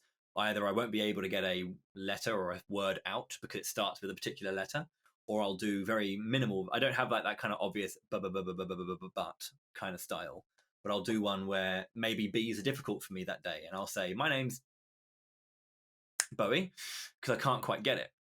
And people would assume that something like that is it is a pretty tricky thing to deal with when speaking is your job. However, I think there's something that we can all do to actually make that a part of our character, make that a part of the way that we speak. Like if you have, it's different depending on the different ones you have. If you have a rhoticism or if you have a lisp, these are difficult things to overcome, and it's about clarity. As long as you're still able to communicate what you need to communicate, that's the most important thing. When it comes to fighting games, having a stutter is quite difficult, because you don't want, when you are having to like keep it up in play-by-play and then you break in the middle of it. This is the thing that I've learned personally, and I think maybe if anyone out there who does have a speech impediment akin to a stutter or something like that is struggling with something, I tend to find ways to beat my speech impediment in the middle of doing it. So I will normally, because mine changes, it's really weird, but the letters that I struggle with change on a day-by-day basis. Sometimes it'll be B's, sometimes it'll be or like M's, anything where I have to kind of like go m or b, like put my lips together and blast air out. Or if it's just an open and with like a vowel, doing A's and O's and U's or E's, like it just changes. But if I normally acknowledge where I'm struggling and kind of find new ways to get through something. Because if I say, for example, hi, my name's Bowie, but I can't say Bowie or I can't say my name, I would just rather find a new way into the sentence. So rather than saying, hi, my name's Bowie, I say, hi, I'm Bowie. So I go, I'm, so I can get into it quicker, so I don't get to the point where I get caught up. And I think these kinds of techniques are things that people can use, not just in, cause like it doesn't just affect people who have speech impediments. It happens to everyone. We all get like jaw locked, and we can't quite get things out.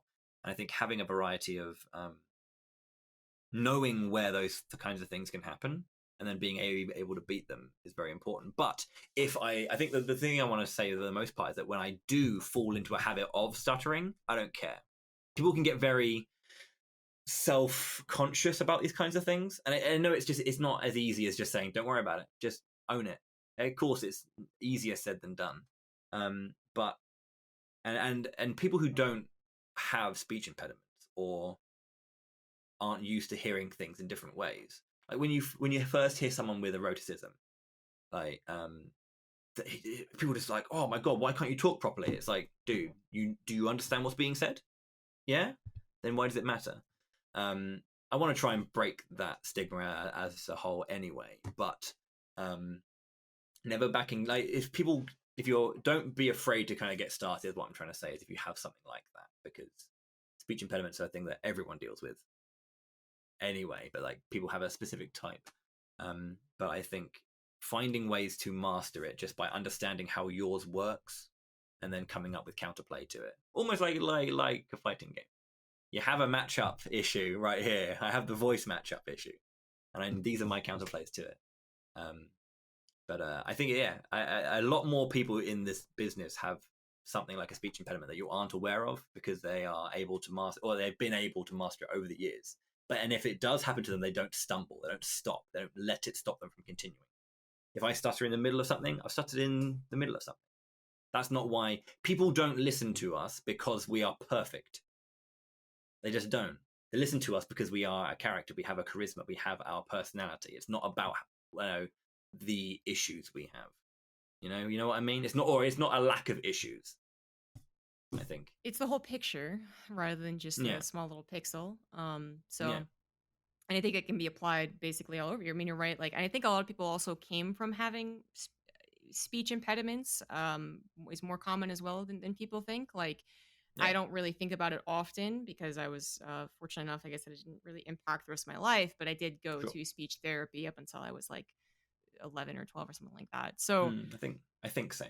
I think it happens everywhere, and maybe it kind of manifests itself in a way that seems like it's a normal thing, but actually it did, derive from your problem back. Who knows, right? But all the ways that you deal with it, I think, are like it can be applied many ways to the people who don't have these impediments. Like the whole not stopping. That's kind of one of the frustrating things when I hear play-by-play commentators sometimes, when they're like, blah, blah, blah, blah, blah, blah, blah, sorry, blah, blah, blah, blah. And it's like, don't say sorry. Just like cut it off and then keep going. Like, absolutely. It's like you don't, the more you bring attention to those kind of shortcomings, the more it becomes a focus. And it's like, if it's just, it's one of those things. It's a feature, not a bug. It's kind of like the joke to kind of say, isn't it? It's like, if that kind of thing happens, just own it. Just own it. Just, it's happened. Move on. Because the more you focus on it, the more it'll bring attention to those kinds of things. It's kind of like, when the same thing is true as like when something you're talking about is no longer relevant because the game's moved on. Stop it. You don't need to talk about that. If you had this amazing thought about something that just happened, but it's no longer relevant, just let it go. Drop it. Yeah. Just let it go. Yep. Yeah. As well as just like, I think having in your, you said a great example. I'd say that, like, when you say that I can't say my name is, so I say I'm, and it's a very simplistic example of what I'm about to say, but it's still an example. But of having like a wide vocabulary and a wide way of saying things is actually important in general to being a commentator. Yes. So, I mean, not the cliche like your shortcomings give you power, whatever it is, but it does help. Like, if that's the way you're going to think about it, like, I need to have many ways to say one thing. Well, that's actually commentary. Like, you do need many ways to say one thing, because that one thing happens actually quite often if you're casting for 8 hours a day. God, yeah. The same is true of bloody speedrunning, because you're doing the same run every time, and you have to do commentary for the same thing. You're on like run 7 of the day, and you're like, I'm going to say this exact strat the exact same way. No, you need to say different things every time. Exactly. Otherwise, you go mad. You just go mad because you're like, I've said the same thing 20 times today. And I think, pick up a thesaurus. Pick up a thesaurus and find different ways of saying the same thing, even if it's not like an exact you know synonym. Just like it's not about different words that mean the same thing. It's about expressing the same concept in different ways Yes. as well, which I think is and that affects that'll help commentary as a whole, as you say, but especially if you have some kind of like some kind of speech impediment. It's not about avoiding it, but about avoiding the shortcomings you have, but being able to see them coming and just circumvent it, get around it, dodge it. Yes, which again is shortcomings is it's a wide word. Like all of us have our individual problems when it comes to anything in life, I suppose. And you kind of like the best thing is to see it coming and then kind of like find a way to cross the bridge instead of just Yeah. avoid the bridge altogether. So My big one is here comes some frame data information. Virum, frame data, go. Just immediately pass it off. I have no idea. Yeah, God, that's the worst. yeah, Jesus. exactly. Or like I sometimes see a situation where my co-caster doesn't know something, or like I'm the analysis, right? And then they're gonna come to me, and I'm like, oh, I don't actually know either. Like, oh, geez, how am I gonna approach this one?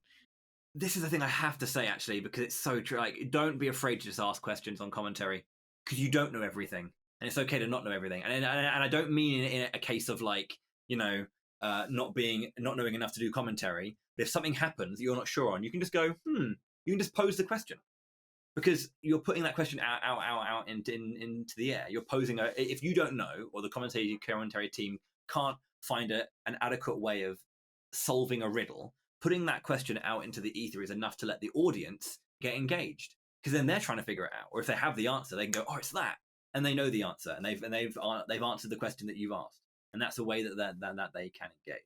Yeah, asking questions on the commentary desk is so important. Even if you can get an answer from your coworker, or you go, you know what, Gary, I don't actually know exactly why that worked, but it was quite impressive. And they go, well, I mean, I honestly don't know either, but yeah, that was very well done then. It may not get anywhere, but it's still a case of just like accepting the fact that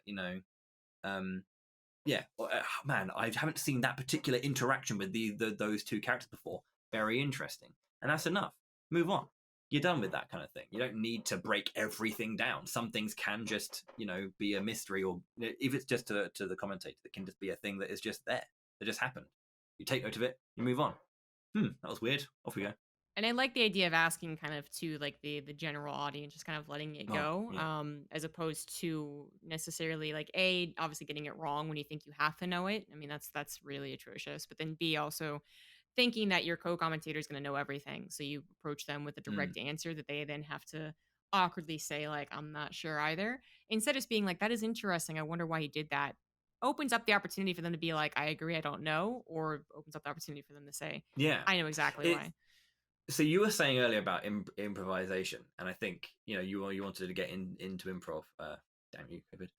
But yeah, it's like improvisation is such an important thing, and like the number one. You probably, I'm not sure how into improv you got before everything came crashing down this year on all of us, sadly. But the number one thing, the very first rule you learn in improv, like the number one rule, and the only thing that matters, is to say yes and never yes but. It's the way it is. It's always yes and. You always accept what's been given to you, and then you just expand upon it. You never shut anything down. But the thing is like, the reason I bring that up is because it's when it comes to, you don't want to put your co-commentator into a position where they have to shut it down because they don't know. So that as you mentioned, more open questions rather than a direct question. Steve, why is that? Opening it out. Rather than asking the question, you ask the question. You know what I mean? The intention of the question is, rather than it's like an open thought that your co-caster can either pick up and go, actually, I do know, or go, or as you said, who can say? We can't. Maybe you guys can at home. Move on. And it's like, that open questioning is, never shutting anything down, but never putting someone into a position where they can't continue. This is why I think for me, I always have a session with my co-caster before a big event. I'll always sit down with them and say, is there anything you don't want me to ask? Is there anything you don't want to veer into the realms of? I don't want to put you in a crap position. So let me know, what would you rather not talk about? what are your strengths? How can I work with you? How can I build you up? But yeah. I mean, most of us in StarCraft kind of know each other, so I don't think I've had to do that. But I actually do wish that more so in StarCraft we had those get-togethers. Uh, Mm. yeah, but we're gonna have to finish this up. So, Yeah, last sure, of question course. is Go for it. from Patreon. So, if you could take something from stage acting world and bring it to the gaming events world, what would it be? I could take stage acting world and bring it to the game events world. Do you mean like as in like stage hosting for games as well? I don't I know. You said think. stage acting world, so I mean, Mhm. maybe a skill, maybe rehearsals could be brought to gaming events. I mean, we have rehearsal, but not really. Like, Yeah. Tech rehearsals are a thing that exist. That's an interesting question. I, off the top of my head, um,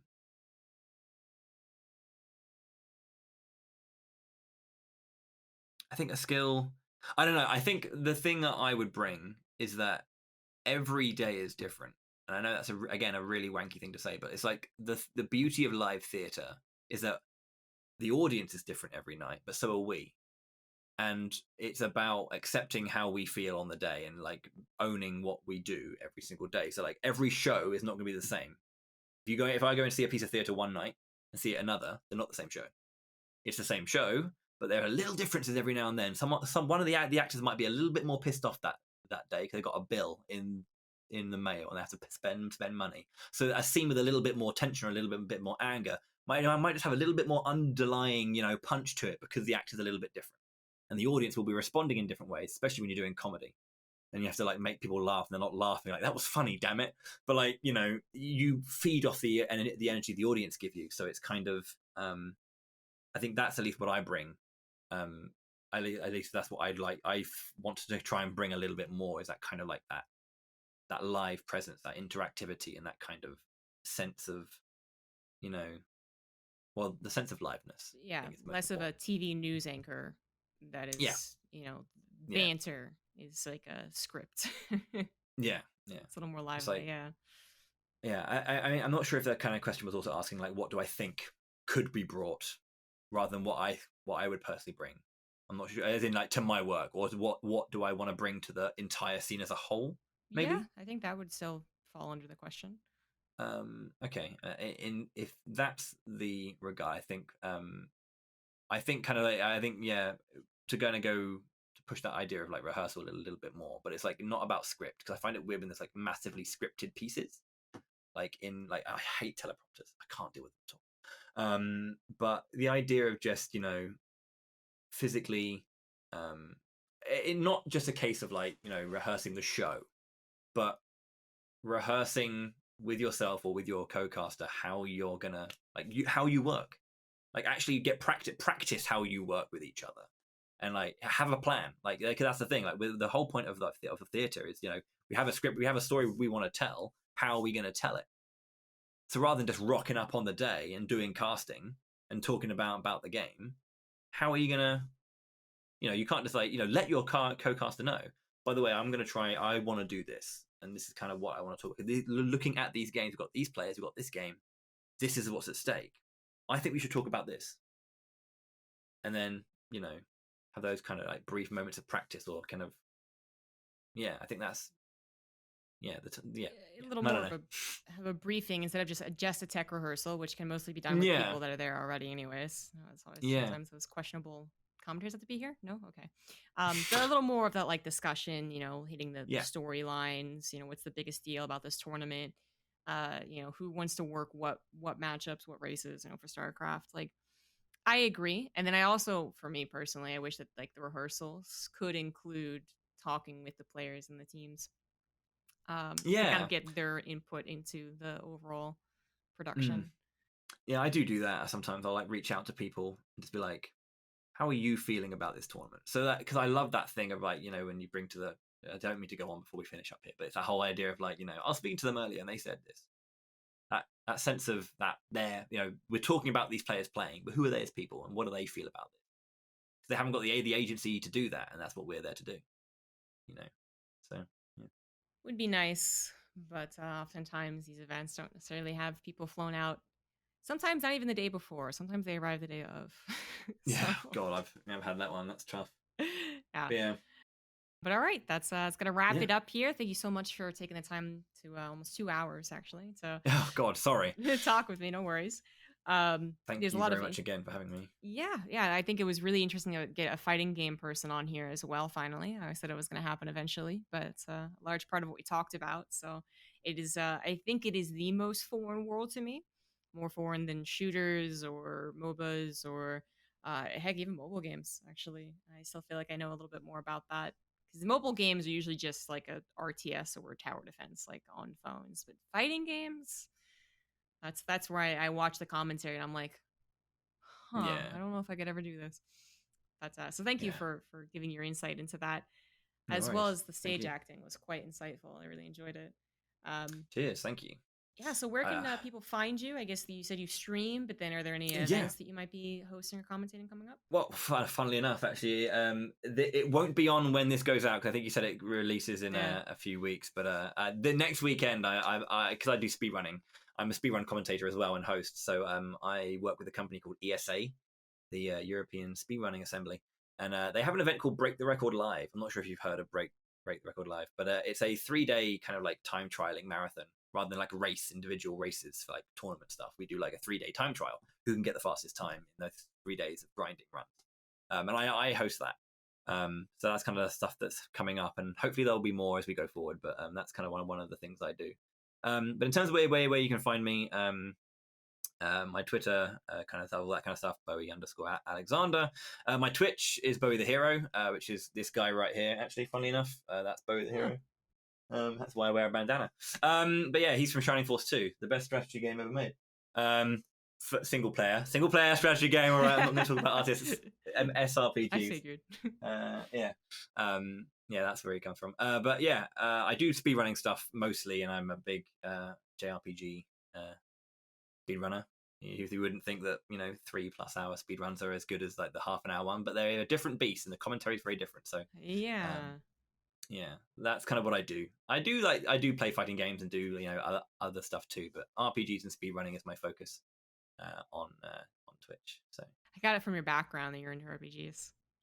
yeah, yeah. There's a few there. I do forget about that sometimes. I'm wearing a shirt which is it says Camelot Month, which is an event I do. So this entire top shelf here and even the top bit, apart from the figurines, these two top shelves are every single RPG made by Camelot Software Planning, which is my favorite development team. So yeah, Darn. Well, there could have been a whole not discussion obsessed. about JRPGs, because that's where I also originally, I guess, came up in the gaming world with. But maybe It's a I'll. good way. Storytelling. It's the whole thing, isn't it? That's what they talk about. But Yeah, yeah, exactly. so, I have to I see you at do. the stream. Yeah. But no, thank you so much indeed. Though again, those are the places to find me. I mean, speedrunning is a different thing. I talk about speedrunning commentary a lot because it's very different. Very different.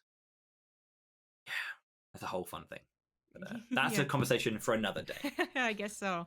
If I want to focus entirely on speedrunning commentary, I know to get in contact with, because I actually think that speedrunning commentary is actually quite fun. I enjoy watching the awesome games done quick stuff. And that's also like why I enjoy watching World of Warcraft PvE.